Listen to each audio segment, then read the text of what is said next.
우리에게 주신 하나님의 말씀은 예레미야 4장 19절에서 28절 말씀입니다.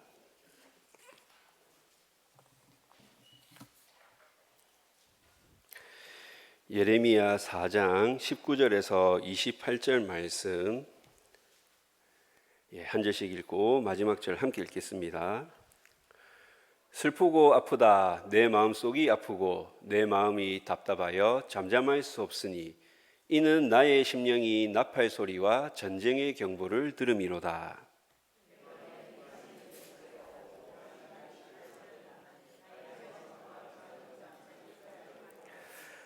내가 저 깃발을 보며 나팔 소리를 듣기를 어느 때까지 할꼬.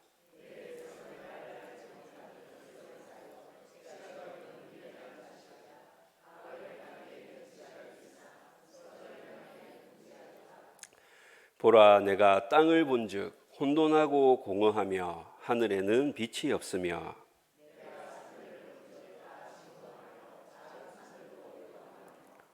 내가 본즉 사람이 없으며 공중의 새가 다 날아갔으며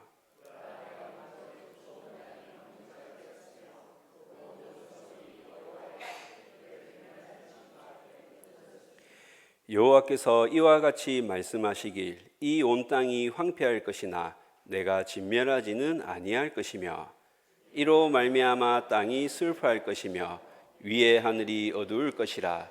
내가 이미 말하였으며 작정하였고 후회하지 아니하였은즉 또한 거기서 돌이키지 아니하리라 하셨음이로다. 아멘.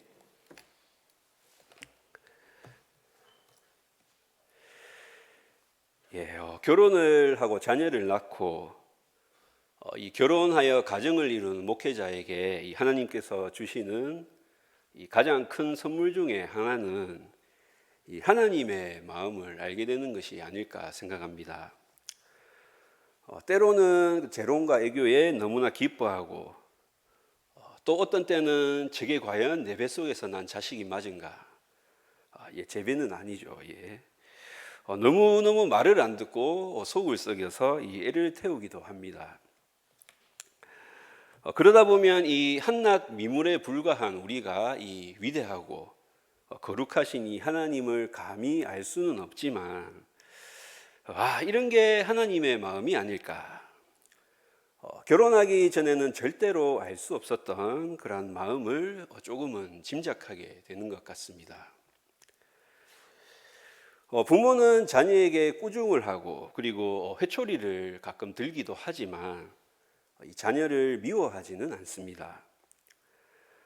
저도 가끔 이 딸아이를 야단치고 또 혼내기도 하지만 미워하기 때문이 아니라 사랑하고 잘 되기를 바라기 때문입니다. 아직 회초리까지 들어보지는 않았지만 그 시기가 곧 임박할 것 같습니다. 우리 성도님들 중에는 이 회초리를 들고 때려보신 분들도 있을 것입니다.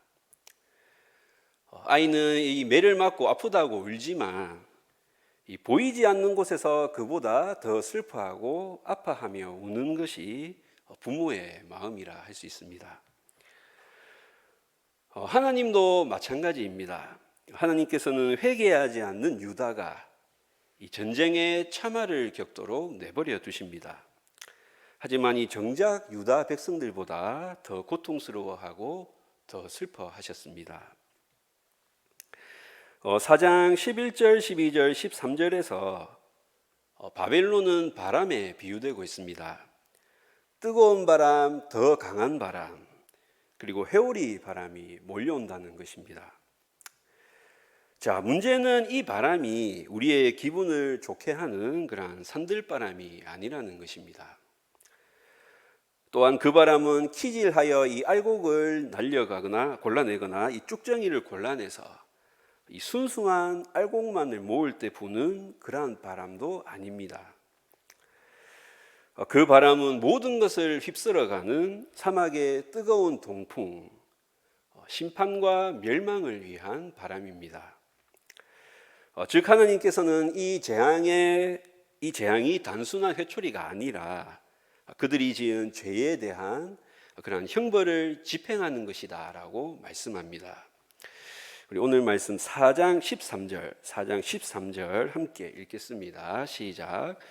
보라, 그가 구름같이 올라오나니 그의 병거는 회오리 바람 같고 그의 말들은 독수리보다 빠르도다. 우리에게 화 있도다. 우리는 멸망하도다 하리라. 자, 이 구절은 이제 유다에게 임할 그런 절망스러운 상황을 잘 보여주고 있습니다.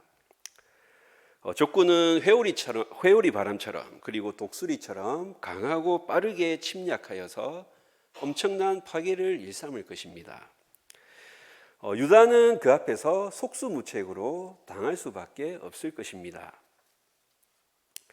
자, 그런데 이런 상황 가운데서도 하나님께서는 이들을 내 딸, 내 백성이라고 부르고 있습니다. 이 최악의 절망적인 상황에서도 하나님께서는 유다를 그분과 아무런 상관이 없는 자들로 여기지 않습니다. 하나님께서는 이 자신의 백성을 버리신 적이 없습니다. 다만 이 죄가 우리와 하나님과의 관계를 멀어지게 할 뿐입니다. 예레미야는 이 하나님의 말씀을 대언하면서 이제 유다와 예루살렘에 시시각각 이 재앙이 다가오고 있음을 선포합니다. 오늘 이 예레미야 4장 말씀을 읽어보시면 지금 마치 이 전쟁의 상황이 눈앞에 벌어지고 있는 것처럼 매우 생생하게 묘사되고 있음을 알 수 있습니다. 하나님의 계시로, 환상으로 예레미야는 지금 자신이 본 그 위급한 상황들을 절박하게 설명해 주고 있는 것입니다. 15절 말씀입니다. 단에서 소리를 선포하며 에브라임 산에서 재앙을 공포하는도다. 이 재앙을 알리는 소식이 이스라엘의 최북단인 단에서 들려옵니다. 침략자들은 별 어려움 없이 중부지역인 이 에브라임 산악지대도 정복했습니다. 이러한 추세라면 이제 곧 머지않아서 이들은 예루살렘에 도달하게 될 것입니다. 그 누구도 이들의 앞길을 막을 수 없습니다. 왜 이런 일이 일어났을까요? 하나님께서는 이러한 심판과 재앙이 임하게 된 직접적인 이유를 분명히 밝히고 계십니다. 이는 그가 나를 거역했기 때문이니라. 내 길과 행위가 이 일들을 부르게 하였나니 이는 내가 악함이라. 그 고통이 내 마음에까지 미치느니라. 무능한 정치 그리고 이 어려운 경제 상황이 나라를 망하게 한 것이 아니었습니다. 정치, 경제, 군사적인 이유가 아니라 영적인 이유, 그들이 하나님을 거역했기 때문입니다. 이스라엘과 유다는 하나님을 떠나 죄악을 저지름으로 망하게 되었습니다. 바로 그때 예레미야는 이 이스라엘에게 살 길이 있다고 말합니다. 14절입니다. 예루살렘아, 내 마음의 악을 씻어버리라. 그리하면 구원을 얻으리라. 내 악한 생각이 내 속에 얼마나 오래 머물겠느냐. 사실 이스라엘은 국가로서 사형 선고를 받은 지 이미 오래되었습니다. 아모스 선지자는 이미 주전 760년대에 이스라엘은 멸망할 것이라고 선포했습니다. 그럼에도 불구하고 이 아모스 선지자 이후로 수많은 선지자들이 끝없이 회개를 외쳤습니다. 비록 국가는 망하더라도 이 개인의 구원은 언제든지 가능하기 때문입니다.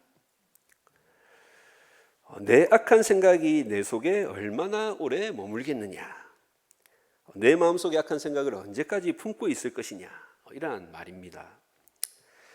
하나님의 최종 목표는 우리 인간의 구원이지 결코 심판을 통한 멸망이 아닙니다.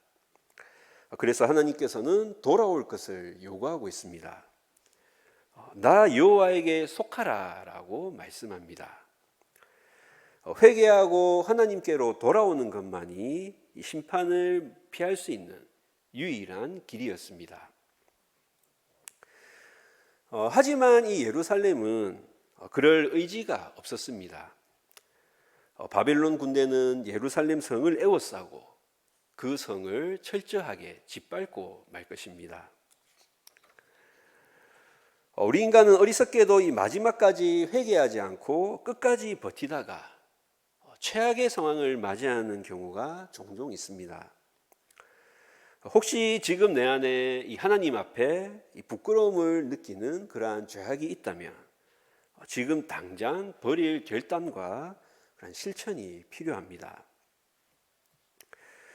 오늘 이 4장 19절에서 22절은 이 학자들이 이 예레미야의 십자가라고도 부르는 본문입니다. 그만큼 이 예레미야가 느끼는 이 고통을 잘 표현하고 있기 때문입니다. 어떤 부분이 하나님의 말씀이고 또 어떤 부분이 이 예레미야가 느끼고 있는 것인가 헷갈립니다. 하나님과 선지자는 지금 똑같은 아픔과 고통을 느끼고 있습니다. 자, 우리 내가 예레미야가 되었다고 생각하고 우리 오늘 말씀 4장 19절 말씀 함께 읽어볼까요? 시작. 슬프고 아프다 내 마음속이 아프고 내 마음이 답답하여 잠잠할 수 없으니 이는 나의 심령이 나팔 소리와 전쟁의 경보를 들음이로다. 아멘. 자, 이 슬프고 아프다, 이 원문을 문자적으로 해석하면 나의 창자여라는 뜻으로 이 심판의 소식을 들은 이 예레미야의 애절한 심정이 잘 함축되어 있습니다. 우리말에도 비슷한 표현이 있지만 이 당시 유대인들은 창자를 이 감정, 고통, 아픔을 느끼는 장소로 이해했습니다. 예레미야는 지금 창자가 찢어질 듯한 그런 아픔과 고통을 느끼고 있는 것입니다. 간혹 사람들은 이 선지자들을 이 하나님을 대신하여 분노하며 그리고 이 하나님의 심판을 선포하는 사람으로만 이해하는 사람들이 많습니다. 하지만 선지자들은 그런 사람들이 아니었습니다. 그들은 항상 자신이 전하는 이 메시지 때문에 그들 자신이 먼저 아파하고 눈물을 흘렸습니다. 선지자들이 전한 말씀은 그들의 탄식과 괴로움으로 얼룩지고 그리고 눈물과 안타까움으로 범벅이 된 그러한 눈물 젖은 메시지였습니다. 말씀의 종인 예레미야도 이 눈물과 탄식의 사람이었습니다. 자신의 이 동족에게 닥칠 파멸과 그런 고통으로 인해서 예레미야는 지금 몹시 혹독한 그런 아픔을 토로하고 있습니다. 그는 이 하나님의 말씀과 하나가 되었습니다. 유다 백성에게 임할 이 전쟁의 재앙과 상황은 이제 미래에 일어날 일이요, 그리고 지금 현실이 아님에도 불구하고 예레미야는 그것이 마치 지금 현실에서 일어난 일처럼 느끼고 있습니다. 19절을 세번역 성경은 이렇게 기록하고 있습니다. 아이고 배야 창자가 뒤틀려서 견딜 수가 없구나. 아이고 가슴이야 심장이 몹시 뛰어서 잠자코 있을 수가 없구나. 나팔 소리와 이 전쟁의 큰 함성 소리가 귓가에 들려옵니다. 안타까운 것은 이 전쟁은 이스라엘이 어떻게 해볼 수 없는 전쟁이라는 것입니다. 결국 유다는 순식간에 황폐해질 것입니다. 예레미야는 하나님의 백성들에게 재난의 재난이 꼬리를 물고 일어나는 그런 광경을 무기력하게 지켜보아야만 합니다. 자, 이러한 예레미야의 고난과 아픔과 탄식은 단순히 자신의 동족들에게 닥칠 그런 심판과 재앙 때문만은 아니었습니다. 그는 유다 백성과 지도자들이 이러한 심판의 근본적인 이유를 전혀 인식하지 못한다는 사실 때문에 괴로워했습니다. 지금 자신들을 이 파멸에 빠뜨릴 이러한 재앙이 바로 목전에 다가와 있는데도 그것을 깨닫지 못하고 인정하지 못하는 그런 백성들의 무지함, 그리고 이 자신들의 죄를 깨닫고 회개하기는커녕 하나님이 안 계셔서 자신들에게 지금 이러한 일들이 닥쳤다고 불평 원망하고 있는 그러한 그들의 무지함이 예레미야에게는 또 다른 탄식의 이유였습니다. 예레미야는 이러한 사실을 몹시 가슴 아프게 생각했는데 이것은 하나님의 마음이기도 했습니다. 선지자는 지금 하나님의 마음으로 아파하고 있습니다.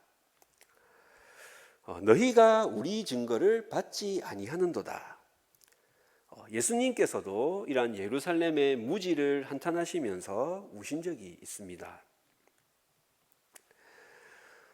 예레미야가 이러한 전쟁 나팔 소리와 경보를 들으면서 심한 슬픔과 아픔 그리고 답답함을 느꼈던 것처럼 하나님도 지금 유다와 예루살렘의 이러한 죄악 때문에 이 바벨론의 침공을 허락하셨지만 하나님께서도 그러한 상황으로 인한 말할 수 없는 아픔과 답답함을 느끼셨습니다.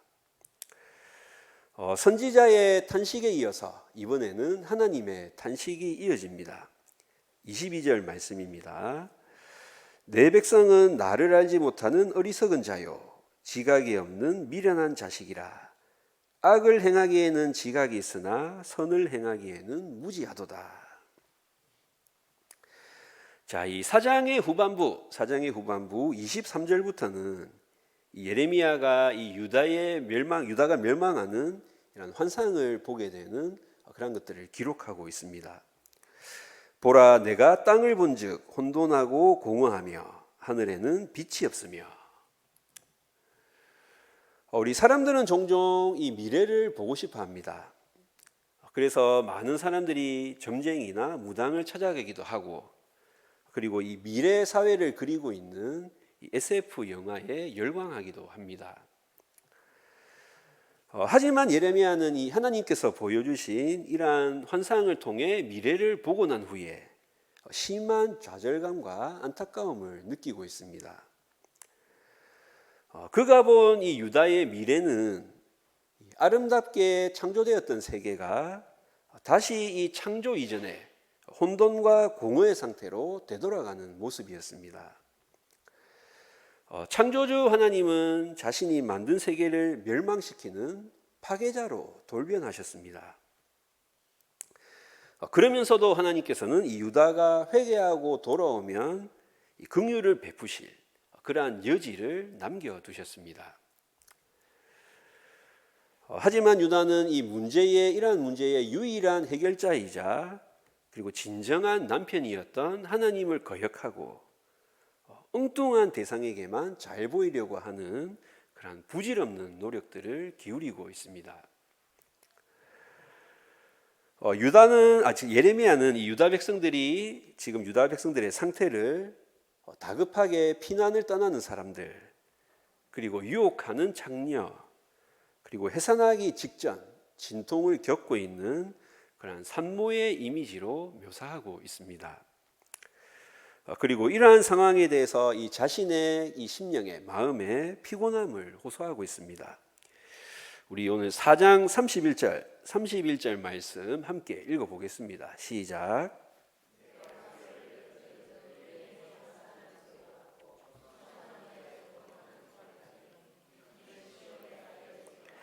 그가 헐떡이며 그의 손을 펴고 이르기를 내게 화가 있도다.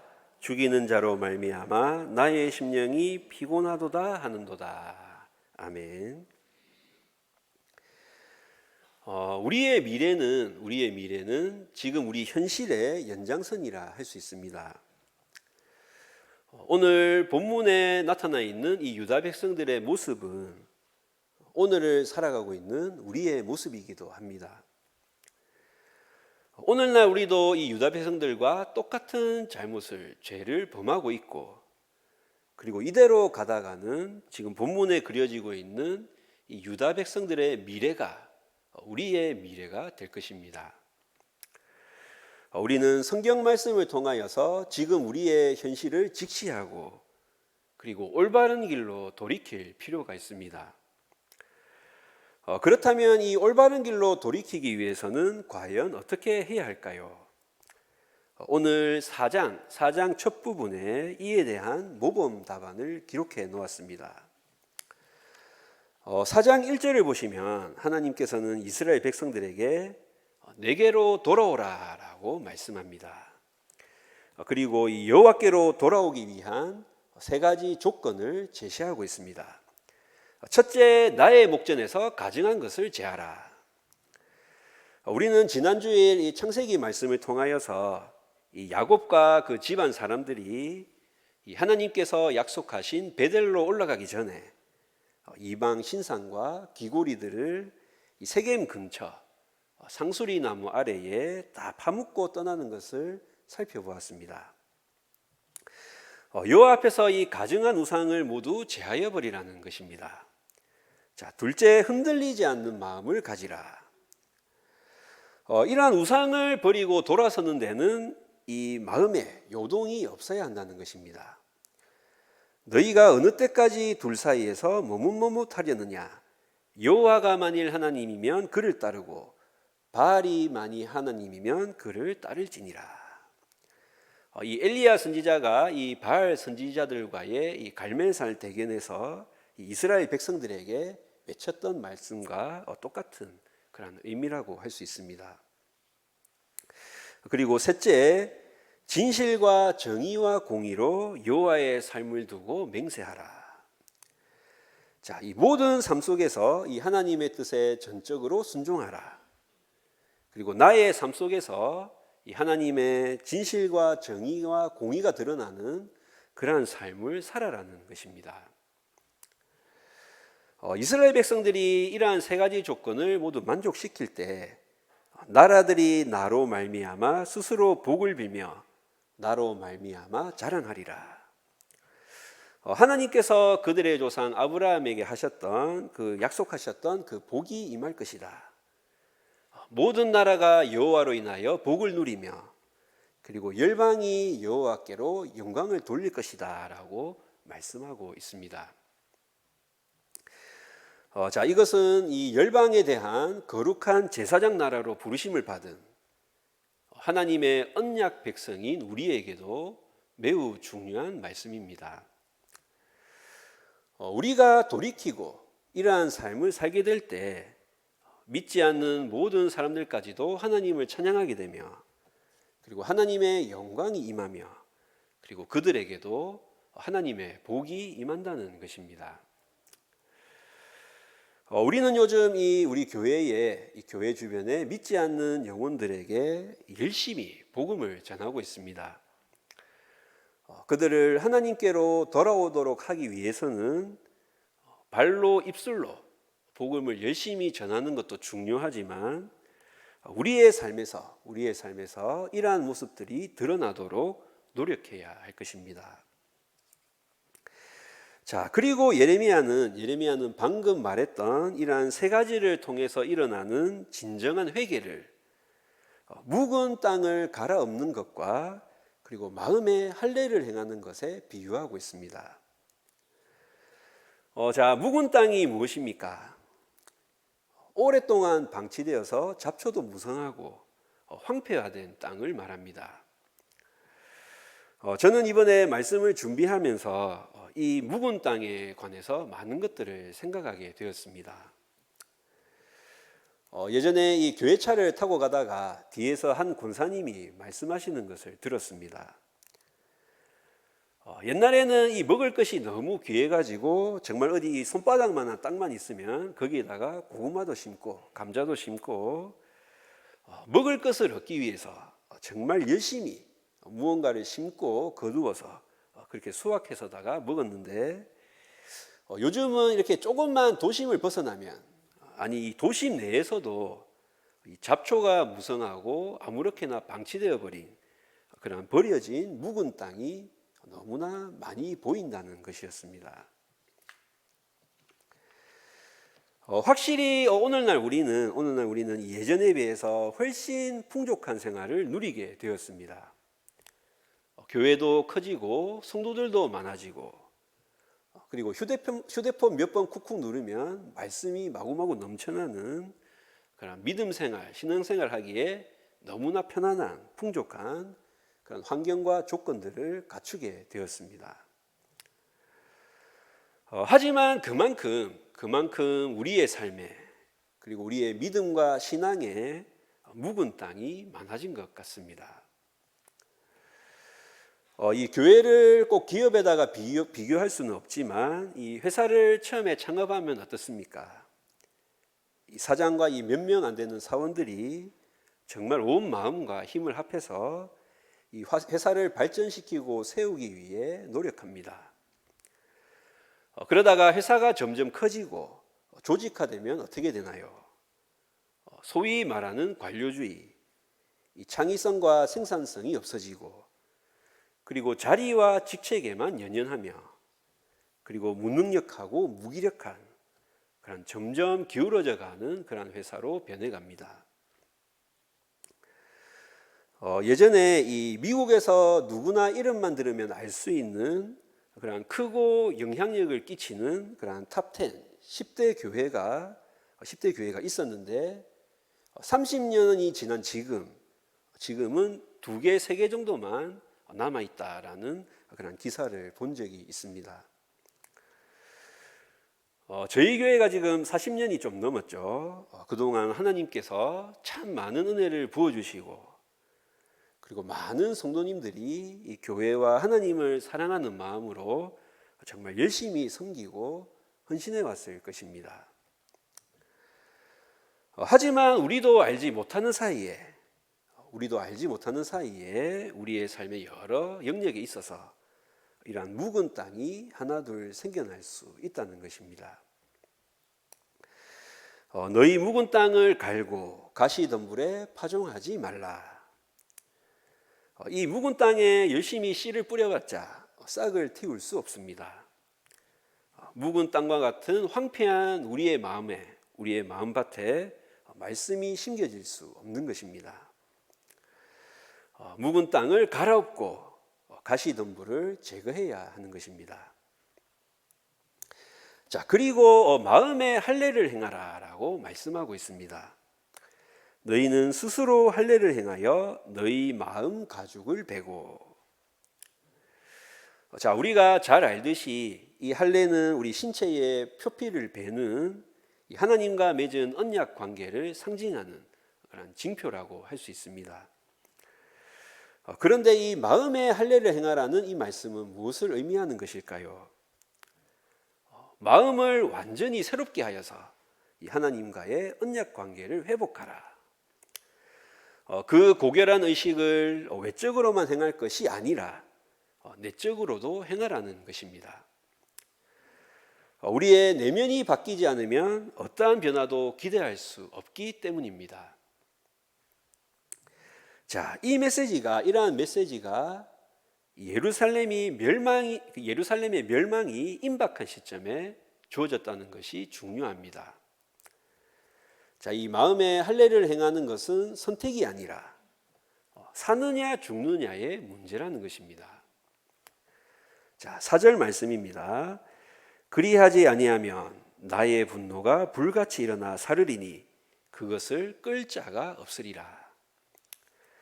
자, 하나님은 이러한 돌아오라는 명령을 지키지 않을 때 여호와의 분노가 그들을 태울 것이며 그리고 그 불을 끌 자가 없을 것이다 라고 엄중하게 경고하고 있습니다.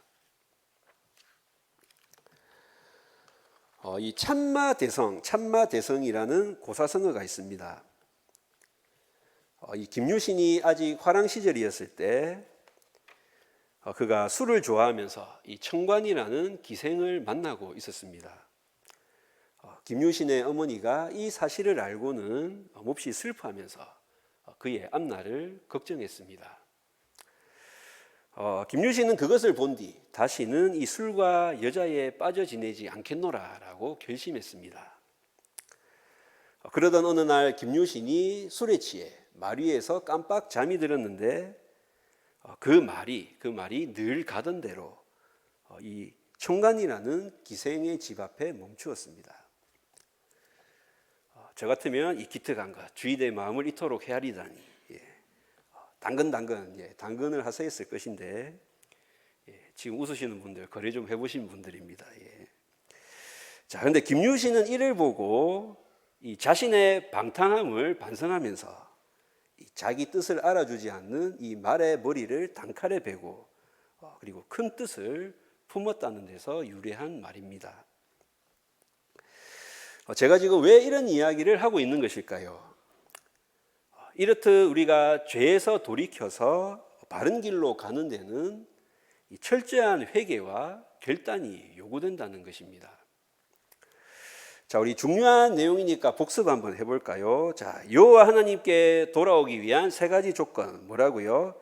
첫째, 가증한 것, 우상을 버리고, 둘째, 마음이 흔들리지 않으며, 그리고 셋째, 진실과 정의와 공의로 행하라. 자, 그리고 한번 따라 해볼까요? 묵은 땅을 갈아엎고 마음의 할례를 행하라. 예, 다들 잘하셨습니다. 자, 우리는 이 하나님의 이 사랑과 보호하는 그런 말씀만을 듣기 좋아하고, 그리고 우리의 죄를 지적하며 회개하라는 그런 말씀은 듣기 싫어합니다. 하지만 이러한 죄를 지적하는 이러한 메시지에 귀를 기울이는 자만이 이 하나님의 사랑과 이 보호의 은혜를 누릴 수 있습니다. 교회가 매를 맞는 이유는 하나님께서 우리를 사랑하시기 때문입니다. 우리가 하나님 앞에 바로 서지 않을 때 하나님의 사랑은 회초리로 표현될 것입니다. 오늘날 교회는 세상으로부터 손가락질 당하고 있습니다. 우리는 똑같이 그들을 비난할 것이 아니라 그 배후에 있는 하나님의 회초리를, 그리고 그 회초리 뒤에 감추어진 이 주님의 눈물을 볼 수 있어야 합니다. 오늘 말씀을 통해서 이 잡초만 무성하고 황폐해져 버린 우리의 묵은 땅을 다시 갈아엎고, 그리고 완악한 우리 마음에 이 가죽을 베는 것을 통하여서 진실과 정의와 공의를 실천해 나가는 우리 모든 성도님들의 삶이 되시길 주님의 이름으로 축복합니다.